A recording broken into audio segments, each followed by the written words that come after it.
Fascist বিরোধী সংগ্রামের যারা বিভিন্ন লেখার মাধ্যমে আমাদেরকে উজ্জীবিত করেছেন, তেমনি একজন এই কবিতাটি লিখেছেন। আবৃত্তি করছি আসিফ এন্তাজ রবির লিখা কবিতা হযুগ। সে এক যুগ ছিল ভাই, স্বর্ণযুগ যাকে বলে। প্রত্যেক যুগের আলাদা আলাদা নাম থাকে, সেই যুগের নাম ছিল হযুগ। কি যুগ?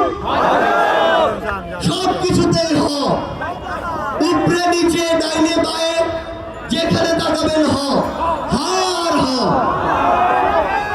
নেত্রীর নাম হ দিয়েছিল তো বটেই,